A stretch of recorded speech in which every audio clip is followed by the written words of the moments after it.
mamayang gabi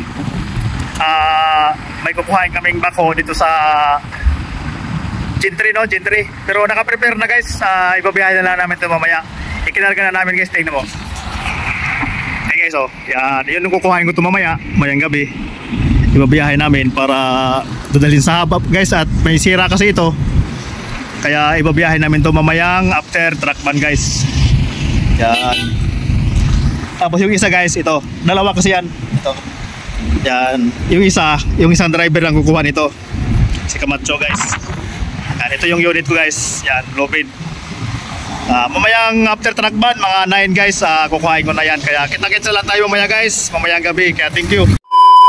Kami sa Gentry, no? Sa kabila naming grahe. Dito sa segment 1. Ayun guys, yung grahe namin. At katulad sa sinabi ko kanina, babalik kami at amin nang ipupulaot yung mga bakho dito. At iuwi na namin sa aming grahe guys, doon sa Las Piñas. Kaya tara na at pupunta na natin yung ating unit. Ayun na guys, ito yung ating unit, no? At pinaandar ko na guys. Ito yung unit natin, yung backhoe na ipulilipat natin sa ating grahe. Ayun, EX200 LC, you know. Ito yung unit ko guys. Yung isang truck naman namin, ito kay Camacho. Ayun, Success 200, yun.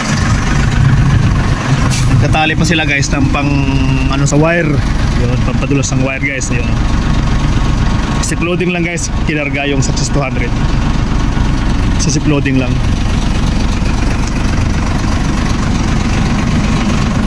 Okay, ito yung aking unit. Yun, ano, EX200 LC.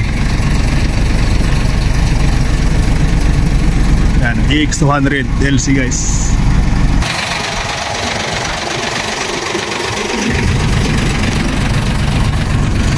Kaya maya guys, alis na kami, no? At tapos magtali ng aming mga helper. Maya konti kami po alis na. Punta na ng garahe.